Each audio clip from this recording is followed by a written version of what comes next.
ఈ దినమందు వాక్య ధ్యానం కొరకు 13వ కీర్తన మొదటి వచనం మనం చదువుదాం. యెహోవా ఎన్నాళ్ళు వరకు నన్ను మరచిపోదువు, నిత్యము మరచిపోదువా? నాకెంతకాలం విముఖుడవై ఉందువు, ఎంతవరకు నా మనస్సులో నేను చింతపడుదును? ఎంతవరకు నా హృదయములో పగలంతయు దుఃఖక్రాంతుడనై ఉందును? ఎంతవరకు నా శత్రువు నా మీద తన్ను హెచ్చించుకొనును? ఇక్కడ కీర్తనకారుడు ఒక ప్రశ్న, ఒకదాని వెనక ఇంకొక ప్రశ్న, దాని వెనక ఇంకో ప్రశ్న అడుగుచున్నారు. మీరు ఎప్పుడైనా ఇలాగ దేవుణ్ణి అడిగారా? దేవా, నువ్వు ఎంతకాలం నన్ను మర్చిపోతావు? ఎంతకాలం నువ్వు నన్ను తృణీకరిస్తావు? ఎంతకాలం నువ్వు నన్ను వినకుండా ఉంటావు? నీ ముఖం ఎంతకాలం నాకు విముఖుడవుగా ఉంటావు? ఇంకెంతకాలం నేను నీ కొరకు కనిపెట్టాలి? ఎప్పుడైనా అటువంటి ప్రార్థన మీరు చేశారా? మనం కొన్ని వారాల నుంచి మనము ప్రార్థనలను జ్ఞాపకం చేసుకుంటూ వస్తున్నాం. ఇది ఒక అన్యుని ప్రార్థన కాదు, ఒక భక్తుని ప్రార్థన. ఈ ప్రార్థన దేవుని తెలియని వ్యక్తి చేసిన ప్రార్థన కాదు, కానీ దేవునికి ప్రియముగా జీవించినటువంటి ఒక వ్యక్తి, లేక దేవుని కృపను పొందినటువంటి ఒక వ్యక్తి, దేవునితో నడవాలని ఇష్టపడినటువంటి ఒక వ్యక్తి తన జీవితంలో వచ్చిన సిచ్యువేషన్స్ను బట్టి ఇంకెంతకాలం? ఈ ప్రశ్న బహుశా మీలో కొందరికి ఈరోజు ఉన్నాయి. మీలో కొందరు ఈ ప్రశ్న నిరంతరం అడుగుచూ ఉండొచ్చు. దానికి కారణం ఏంటి అని మనం పరిశీలించినట్లయితే, ఆత్మీయంగా వింటున్నాము, నేర్చుకుంటున్నాము, అన్నీ ఉన్నది, కానీ అన్ఎక్స్పెక్టెడ్గా ప్రాబ్లమ్స్ జీవితంలోకి రావడం, డిప్రెషన్లోకి వెళ్ళడం, నిరాశ చెందడం, అటువంటి సమయంలో ఈ ప్రశ్న అడుగుతారు, ఇంకెంతకాలం? కొన్ని సందర్భాల్లో రోగము దానికి కారణమవుతుంది. డాక్టర్స్ చెప్పారు, మేము చేయవలసింది అన్నీ చేశాం, ఇక మా చేతిలో ఏమి లేదు, ఇంతే అని చెప్తారు. మనం దేవుని అందు విశ్వాసం ఉంచుచున్న బిడ్డలు గనుక మనం ఈ ప్రశ్న అడుగుతాం, దేవా ఇంకెంతకాలం, ఇంకెంతకాలం అనేటువంటి ప్రశ్న అడగడం జరుగుతుంది. కొంతమందికి ఈ డిప్రెషన్ అనేది హెరిడిటరీగా, పితృపారంపర్యముగా వారిలోనికి వస్తుంది. కొందరు అంటారు, ఈ సేమ్ సిచ్యువేషన్ వాని ఫాదర్లో నేను చూశాను, వాని గ్రాండ్ ఫాదర్లో నేను చూశాను, ఆ ఫ్యామిలీ అంతా కూడా డిప్రెసివ్ మోడ్లో ఉంటారు అని కొందరు అంటారు, హెరిడిటరీ. మరి కొంతమందికి ఫిజికల్ ఇంబ్యాలెన్స్, హార్మోనల్ ఇంబ్యాలెన్స్ను బట్టి కొందరు బైపోలార్ అవుతారు, కొందరు డిప్రెసివ్ మోడ్లోకి వెళ్ళిపోతారు. బైపోలార్ వాళ్ళను కొన్ని సందర్భాల్లో వారు చాలా ఉత్సాహంగా ఉంటారు, చాలా హ్యాపీగా ఉంటారు, చాలా ఎక్సైటెడ్గా ఉంటారు, ఉజ్జీవంగా ఉంటారు. నెక్స్ట్ మూమెంట్లో వారు టోటలీ డిప్రెస్ అయి నిరాశలో ఉంటారు. ఇదొక కెమికల్ ఇంబ్యాలెన్స్ ద్వారా ఎటువంటి సిచ్యువేషన్స్ వస్తాయి. మనం దీన్ని తెలుసుకుంటే దీని పరిహార మార్గం ఏంటి, ఏ విధంగా మనం ఇందులో నుంచి బయటపడవచ్చు కనుక ఈ సిచ్యువేషన్ కూడా మనం తెలుసుకోవాల్సినటువంటి అవసరత ఉంది. ఒకవైపు మనకు బ్యూటిఫుల్ వర్షిప్ ఉంది, చక్కని ఆరాధన ఉంది, మంచి అవుట్ రీచ్ ప్రోగ్రామ్స్ ఉన్నాయి, మన దేవునిలో మనం సంతోషిస్తున్నాం. సడన్గా తెలియదు ఏదో ఒక నిరాశ వచ్చి ఆవరించి లోన్లీగా ఫీల్ అవ్వడం, అందరూ ఉన్నా ఎవరూ లేరు అని అనుకోవడం, ఎటువంటి సిచ్యువేషన్స్ జీవితంలోనికి వస్తుంది. ఈరోజు ఎందుకు ఈ అంశం తీసుకోవడం జరిగింది అని మీరు అనుకుంటారు. లాస్ట్ వీక్ ఒక యవనస్తుడు నా టీవీ ప్రోగ్రాం చూసి నాకు కాల్ చేశారు. నాకు కాల్ చేసి నిజంగా దేవుడు ఉన్నాడా అని నన్ను అడిగాడు. ఎందుకు నీకు ఆ సమస్య ఎందుకు వచ్చింది అంటే, నా ఫ్రెండ్ చాలా భక్తి కలిగిన వ్యక్తి, మందిరానికి వెళ్ళే వ్యక్తి, ప్రార్థన చేసే వ్యక్తి, వాడు నన్ను కూడా ప్రార్థన మందిరానికి తీసుకుపోయాడు, నేను కూడా మందిరానికి వెళ్ళాము. అలాంటి సమయంలో సడన్గా వాడికి యాక్సిడెంట్ అయింది, వాడు చనిపోయాడు. దేవుడు ఉంటే ఎందుకు అటువంటిది అనుమతించాడు? దేవుడు ఉంటే నన్నే దేవుని సన్నిధికి నడిపించడానికి ఇంత పెద్ద ప్రమాదం ఎందుకు జరిగింది? ఈ ప్రశ్న అడిగాడు. నేను ఆయనను కన్విన్స్ చేయడానికి, కౌన్సిల్ చేయడానికి చాలా సమయం తీసుకున్నాను. నేను మాట్లాడుతూ వచ్చాను. అప్పుడు మరొకరి ప్రశ్న, దేవుడు నిజంగా ఉన్నట్లయితే మణిపూర్లో అమాయకులైన ఆ భక్తులందరినీ ఈ విధంగా హింసకు ఎందుకు అనుమతించాడు? దేవుడు నీతిమంతుడైతే వారిని ప్రొటెక్ట్ చేయొచ్చు కదా, ఆ దుర్మార్గులను నాశనం చేయొచ్చు కదా, ఎందుకు దేవుడు ఇవి అనుమతించాడు అనేటువంటి ఒక ప్రశ్న విన్నాను. అప్పుడు నాకు ఈ 13వ కీర్తనకారుడు దావీదు ఎందుకు ఇలా ప్రార్థించాడు అని చాలాసార్లు నేను అనుకునేవాని. దావీదు దైవభక్తి కలిగిన వాడు, దావీదు దేవునికి ఇష్టడిగా నడిచినవాడు. ఎలుగుబండిని, సింహమును చీల్చివేయడానికి తగిన శక్తిని దేవుడిచ్చినటువంటి దావీదు వాటన్నిటిని అనుభవించిన వాడు. ఈ ప్రశ్న ఏంటి అని నాకు అనిపించింది. అప్పుడు నాకు అర్థమైన ఒక విషయం, విశ్వాస జీవితంలోకి, దేవుని కృపలోకి నడిపింపబడిన ప్రతి ఒక్కరి జీవితంలో ఇటువంటి సమ్మిశ్రమైన సిచ్యువేషన్స్ వస్తాయి. అప్పుడు మనం నిరాశ చెందొద్దు. కొంతమందికి సొల్యూషన్ తెలియక, ఈ డిప్రెషన్ నుండి బయటికి రావడానికి ఉన్న సొల్యూషన్ తెలియక వారు ఆత్మహత్యకు గురి అవుతారు. Suicide is not at all a solution for our problem. Loneliness is not at all a solution. ఒంటరిగా ఉండడం, తలుపు వేయడం, ఎవరితో మాట్లాడకుండా ఉండడం, సమాజం నుంచి కట్ అయిపోవడం, ఇది సొల్యూషన్ కాదు. ప్రాబ్లం ఉన్నటువంటి వ్యక్తి ఖచ్చితంగా సొల్యూషన్ ఏంటి అనేది ఆలోచించాలి. దానికి ఫిజికల్ ప్రాబ్లం అయితే డాక్టర్ను సంప్రదించాలి.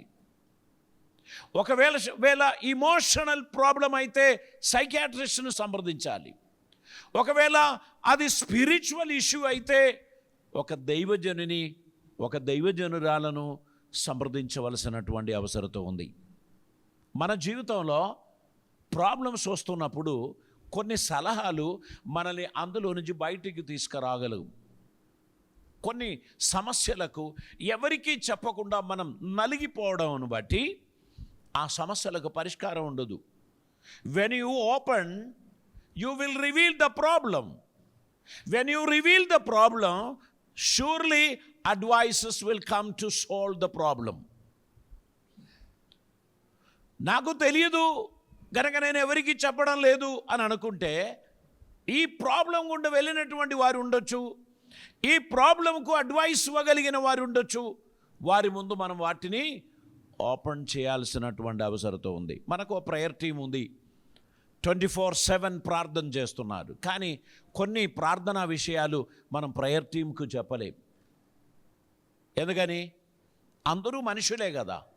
మన రియల్ ప్రాబ్లం మనం ఎవరికైనా చెప్పామనుకోండి, వారు దానిని నెగటివ్గా తీసుకుంటే మన కొంప మునుగుతుంది. అందుకే we cannot explain everything to people. మన ప్రాబ్లమ్స్ అన్నీ మనం బయట పెట్టలేం. కానీ you can trust somebody, and you can open your heart to somebody, and you can pray with somebody. మీకు పర్సనలీ సహాయపడతారు అని నమ్ముచున్న ఒక ఆత్మీయుడైన స్నేహితుడు మీకు ఉన్నట్లయితే వారికి ఓపెన్ చేయొచ్చు.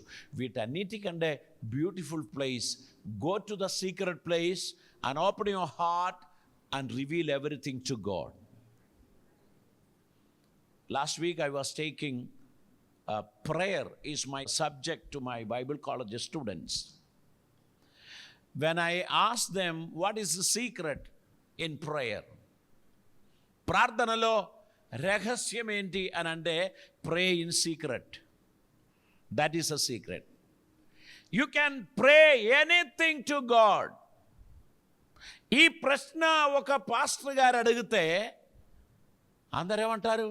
అరే ఆయన ఆత్మీయుడు అనుకున్నా, ఇంత డిప్రెసివ్ మూడ్లో ఉన్నాడా అని అంటారు. ఇప్పుడు నేను అడుగుతున్నా కదా, దావీదు భక్తుడు, అనేక కీర్తనలు పాడినవాడు, యెహోవా నా కాపరి నాకు లేమి కలుగదు అని చెప్పినటువంటి దావీదు కేవలం ఈ 13వ కీర్తనలో మాత్రమే కాదు, మరికొన్ని కీర్తనలో కూడా ఆయన తన హృదయాన్ని తెరిచి దేవునితో మాట్లాడుచున్నట్లు మనం చూస్తూ ఉన్నాం. దేవా ఇంకెంత కాలం. ఒక దావీదే కాదండి, పరిశుద్ధ వాక్యంలో అనేకులు ఈ సమస్యల గుండా వెళ్ళారు. సో నేను అరుదైన ఒక ప్రాబ్లంలో ఉన్నాను అని మీరు అనుకోకూడదు. భూమి మీద ఇతరులు అనుభవించిన సేమ్ సిచ్యువేషన్ గుండా మీరు వెళ్ళుచున్నారు అని తెలిసి మీరు దేవుని సన్నిధిలో మీరు సంయమనం పాటించాలి, ఎదురు చూడాలి. There is a solution for every problem.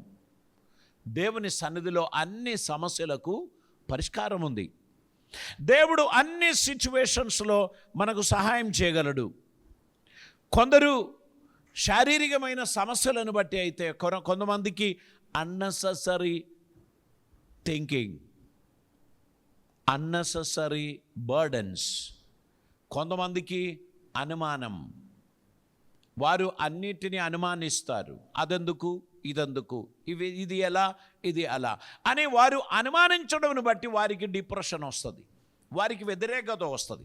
కొంతమందికి డిప్రెషన్ ఎక్కువైతే వారి మద్యపాన ఆసక్తులు కలిగిన వారిగా మారుతారు. కొంతమందికి డిప్రెషన్ ఎక్కువైతే వారు మత్తు పదార్థాలు వాడుకోవడం మొదలు పెడతారు. మరి కొంతమందికి డిప్రెషన్ ఎక్కువైతే వారు ఆత్మహత్యకు గురి అవుతారు. ఇది ఏది కూడా ఒక దేవుని బిడ్డకు సమస్యకు పరిష్కారం కాదు. If you are a believer, if you are a servant of God, if you are going through some problem, you need to understand this is common to everyone. నాకు మాత్రమే కాదు ఇటువంటి సిచ్యువేషన్, ఇది అనేకులకు సంభవించినటువంటి ఒక విషయం. దావీదు ప్రార్థన చేస్తున్నటువంటి సమయంలో 94వ కీర్తన 3వ వచనం చదవండి. అక్కడ ఆయన అడుగుతున్నాడు దేవునికి, యెహోవా భక్తిహీనులు ఎంతవరకు ఉత్సహించుదురు, భక్తిహీనులు ఎంతవరకు ఉత్సహించుదురు, వారు వదరుచు కఠోరమైన మాటలు పలుకుచున్నారు, దోషము చేయు వారందరూ బింకములాడుచున్నారు. ఇక్కడ తెలియపరుచుచున్నారు, దేవా భక్తిహీనులు ఎందుకు ఈ విధంగా ఉంటున్నారు, వారెందుకు ఉత్సాహిస్తున్నారు, నిన్ను సేవిస్తున్నా నేను కృంగిపోయిన స్థితిలో ఉన్నప్పుడు భక్తిహీనులు సెలబ్రేషన్ చేస్తున్నారు. ఇది న్యాయమా? ఇంకా మనం చూచినట్లయితే హబక్కుక్ ప్రవక్త 1వ అధ్యాయం 2వ వచనంలో ఒక ప్రశ్న వేస్తున్నాడు. 1వ అధ్యాయం 2వ వచనం, యెహోవా నేను మొరపెట్టినను నువ్వు ఎన్నాళ్ళు ఆలకింపకుండా ఉందువు, బలాత్కారము జరుగుచున్నదని నేను నీకు మొరపెట్టినను నీవు రక్షింపకుండా ఉన్నావు. దేవునికి స్తోత్రం. బలాత్కారం, అదే నేను మణిపూర్ గురించి చెప్పాను. బలాత్కారం జరుగుతున్నది కానీ నువ్వు మౌనం పాటించడం ఎలా?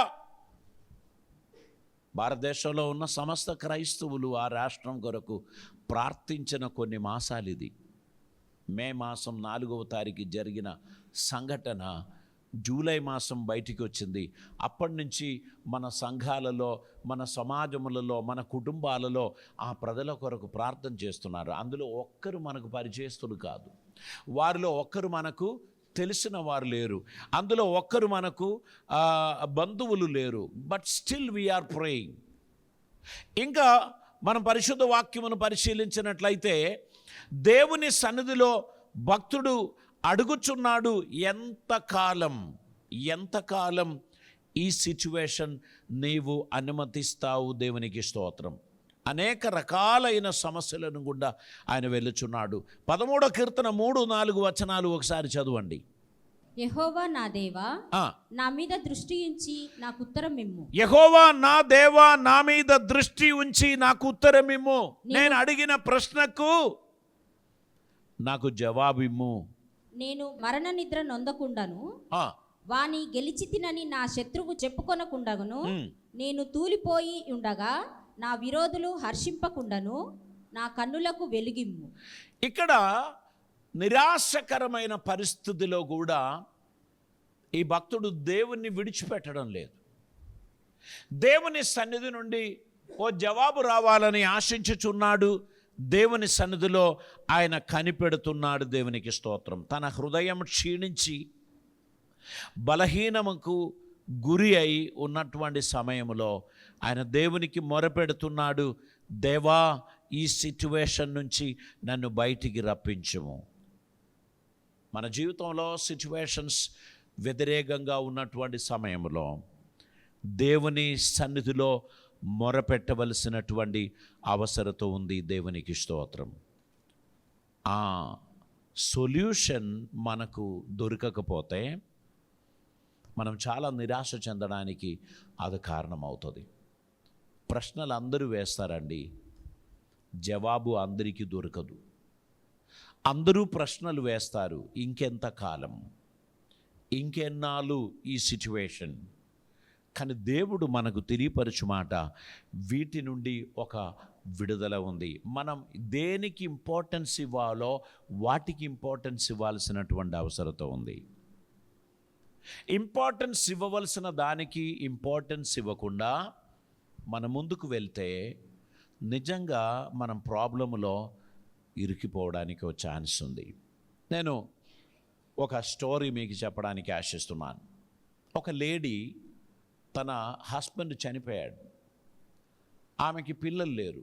చాలా లోన్లీగా, చాలా దుఃఖంలో, నిరాశలో అలా ఉన్నప్పుడు ఎవరో సజెస్ట్ చేశారు, why don't you go to a pet shop, buy a pet. మీరు ఒకవేళ ఒక టాకింగ్ ప్యారెట్ని కానీ, లేక ఒక పిల్లిని కానీ, ఒక పప్పిని కానీ మీరు తీసుకుంటే you will have a time pass. వాటి మూమెంట్స్ చూసి, వాటి మాటలు విని నువ్వు సంతోషించవచ్చు. అంటే ఆమెకి అది మంచిగా అనిపించింది. ఆమె ఏం చేసిందంటే ఒక ప్యారెట్ను అమ్మేటువంటి ఒక షాప్కి వెళ్ళి, నాకు ఒక టాకింగ్ ప్యారెట్ కావాలి అని చెప్పారు. అప్పుడు అక్కడ ఉన్న దానిలో మంచి ప్యారెట్ను ఈ సహోదరికి ఇవ్వడం జరిగింది. ఆమె కొనుక్కున్నారు, దాన్ని తీసుకొని వెళ్ళారు. 1 డే చూశారు, అదేం మాట్లాడలే. వెంటనే దాన్ని తీసుకొని షాప్కి వచ్చారు. ఏంటంటే మీరు చెప్పారు ఇది బాగా మాట్లాడుతుందని. నేను ఏం అడిగినా అది అస్సలు మాట్లాడలేదు. ఏంటండి అంటే, అయ్యో నేను మర్చిపోయానండి, ఒక ల్యాడర్ తీసుకోవాలి మీరు. ఈ ల్యాడర్ మీద కూర్చున్నప్పుడే ఈ చిలుక మాట్లాడుతుంది అన్నారు. ఆమె ఆ రోజు ఒక ల్యాడర్ తీసుకొని వెళ్ళారు. అది పెట్టి దాన్ని ల్యాడర్ మీద కూర్చోబెడితే కూడా అది మాట్లాడతలేదు. మళ్ళీ దాన్ని నెక్స్ట్ డే తీసుకొని షాప్కి వచ్చి, ఇది మాట్లాడతలేదండి అంటే, దానికి ఒక ఊయల ఉండాలండి, అది ఊయలో కూర్చున్నప్పుడు అది ఖచ్చితంగా మాట్లాడుతుందంటే తీసుకుపోయి ఒక ఊయల తీసుకుపోయి కట్టారు. ఇవన్నీ చేసిన ఈ ప్యారెట్ ఇది మాట్లాడతలేదు. ఆమె దాన్ని మళ్ళీ ఆ షాపుకు తీసుకొద్దామని చెప్పి వాటిని వెళ్ళి తీసుకొని వచ్చే వరకు అది చనిపోయి ఉంది.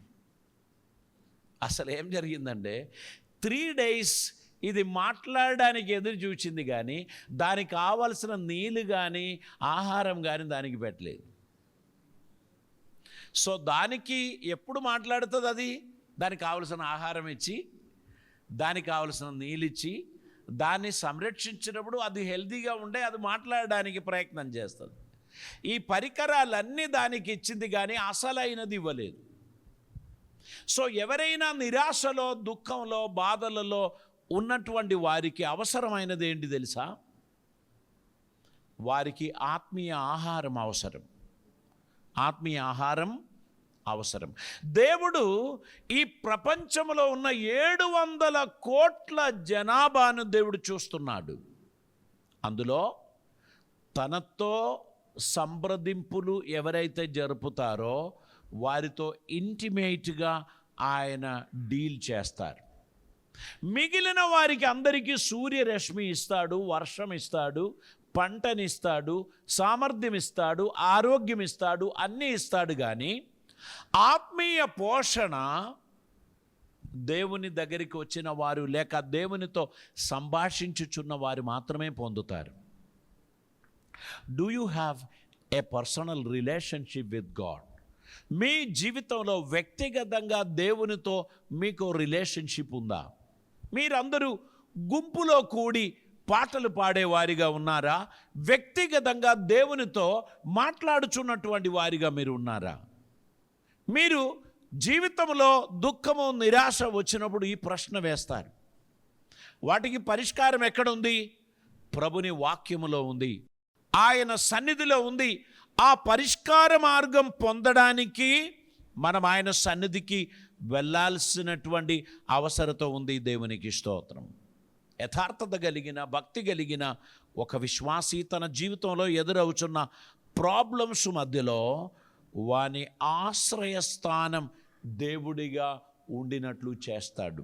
అతడు దేవునిపై తనకున్న ఆశ్రయాన్ని ఆయన నిలబెట్టుకున్నప్పుడు దేవుడు తన జీవితంలో అద్భుతం చేస్తాడు.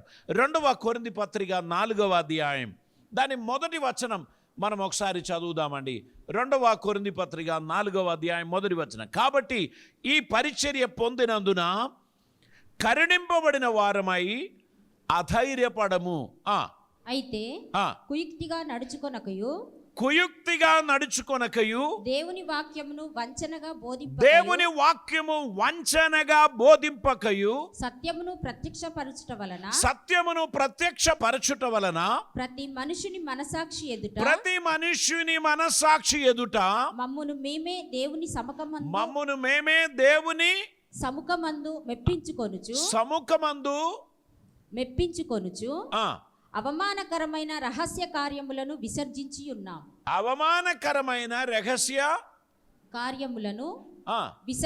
ఉన్నాం. ఇక్కడ దేవుని వాక్యములో మనం పరిశీలన చేస్తున్నప్పుడు దేవునికి మొరపెట్టుచున్న తన బిడ్డలను దేవుడు ఖచ్చితంగా ఆ సిచ్యువేషన్ నుంచి సహాయం చేస్తాడు. గలతీ పత్రిక 6వ అధ్యాయం 9వ వచనం మనం చదువుచున్నప్పుడు, గలతీ పత్రిక 6వ అధ్యాయం 9వ వచనం, మనము మేలు చేయుటయందు విసుకక ఉందుము. మనము అలేక మేలు చేసితిమేమి, తగిన కాలమందు పంట కోతుము. దేవునికి స్తోత్రం. జీవితంలో సమస్యలు వచ్చినప్పుడు దేవుని సన్నిధికి వెళ్ళాలి. మనము దేవుడు తెలియపరచుచున్న మాటలు మనం పాటించాలి. దేవుని అడుగు జాడలో మనం నడవాలి. దేవుని చిత్తం మనం నెరవేర్చాలి. 2వ కొరింథీ పత్రిక 4వ అధ్యాయం దాని 16వ వచనం కూడా మనం చదువుదామండి. కావున మేము అధైర్యపడము, మా బాహ్య పురుషుడు కృషించుచు ఉన్నను ఆంతర్య పురుషుడు దినదినము నూతన పరచబడుచున్నాడు. దేవునికి స్తోత్రం. జీవితంలోనికి డిప్రెషన్ వస్తున్నప్పుడు మనం చేయవలసినది దానికి యాంటీడోట్స్, దానికి వ్యతిరేకంగా పని చేయగలిగినటువంటి కార్యములను మనం చేస్తూ ఉండాలి. దానికి తగిన మెడిసిన్ మనం వాడుతూ ఉండాలి. ఆత్మీయులతో మనం సంభాషిస్తూ ఉండాలి. సహవాసమును మనం కొనసాగిస్తూ ఉండాలి. దేవుడు మన సిచ్యువేషన్స్ అన్నిటినీ బాగు చేయడానికి తగినట్లు మనం దేవుని సన్నిధిలో మనల్ని మనం సమర్పించాల్సినటువంటి అవసరత ఉంది. దేవునికి స్తోత్రం. దేవుడు నీ గురించి, నా గురించి ఏమి ఉద్దేశించుచున్నాడో వాటిని గ్రహించడానికి తగినటువంటి ఒక మనస్సు మనం కలిగిన వారిగా ఉండాలి. మనం చాలాసార్లు ఏదైనా ప్రాబ్లం వస్తే మనం షేర్ చేసేది ఎవరికి? మన ఫ్రెండ్స్కు కొంతమందికి ఆ ప్రాబ్లం రియలీ తెలియకపోవచ్చు, కానీ అడ్వైస్ ఖచ్చితంగా ఇస్తారు. ఎందుకని? నేను అడ్వైస్ ఇవ్వకపోతే నేను ఒక మంచి ఫ్రెండ్ను కాను. కనుక వారు ఇచ్చేటువంటి అడ్వైస్ కొన్నిసార్లు అది రాంగ్ అడ్వైస్ అయి ఉంటుంది, అది సరైనది కాకుండా ఉంటుంది. అటువంటి సందర్భంలో మనం ఆ బాటలో మనం వెళ్ళామనుకో, ఇంకా మన జీవితం ఘోరమైన పరిస్థితిలోనికి దిగజారిపోతుంది. అందుకే మనము దేవునికి అడగవలసిన అవసరత ఉంది. దేవునికి సలహా అడగాల్సిన అవసరత ఉంది. దేవుడు మన సిచ్యువేషన్ నుండి మనల్ని లేవనెత్తుతాడు. దేవునికి స్తోత్రం. తల్లు వంచుదాం, ప్రార్థన చేద్దాం. పరిశుద్ధుడైన తండ్రి, కృపామయుడైన దేవా, నీకు వందనాలు. అద్భుతమైన నీ సన్నిధి కొరకై స్తోత్రం. ఈ సమయంలో మా తండ్రి, మీ పాద సన్నిధిలో మమ్మల్ని మీరు నిలబెట్టుకున్నందుకు నీకు స్తోత్రం. నీ సాన్నిధ్యం, నీ కృప మాకు దయచేసినందుకు స్తోత్రం. మేమందరం నీకు సాక్షులుగా ఉండడానికి మమ్మల్ని పిలిచినందుకు స్తోత్రం. జీవితంలో మాకు ఎదురైన అనేక సందర్భాలలో మాకు విడుదలిచ్చినందుకు స్తోత్రం. మా అజ్ఞాన దశలో ఈ ప్రశ్న మేము కూడా వేసాం ప్రభువా, నీవు ఏమీ చూడడం లేదా, నీకేమీ వినబడతలేదా, నా మొర నీవు వినడం లేదా? నేను వింటున్నాను బిడ్డ, నీ సమస్యకు పరిష్కారం ఉంది, నా సమయం ఇంకా రాలేదు అని ఆయన చెప్తున్నాడు. సహనముతో ఎదురు చూడమ్మా, దేవుడు ఖచ్చితంగా నీ జీవితంలో అద్భుతం చేస్తాడు. అది నీ రోగం కావచ్చు, అది నీ ఆర్థిక ఇబ్బంది కావచ్చు, అది నీ శారీరకమైన సమస్య కావచ్చు, అది ఒకవేళ నీ మానసికమైన ఇబ్బందులు కావచ్చు.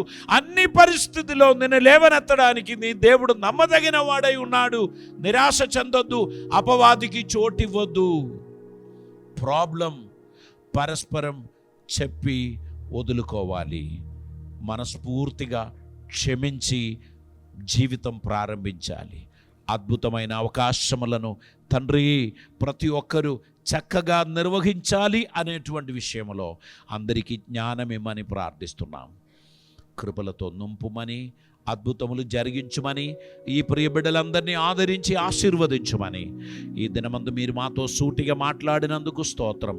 కృపలతో నింపుమని, అద్భుతములు జరిగించి మహిమ పొందమని యేసయ్య పవిత్ర నామమున అడిగి ప్రార్థిస్తూ ఉంటున్నాం పరమ తండ్రి. ఆమేన్.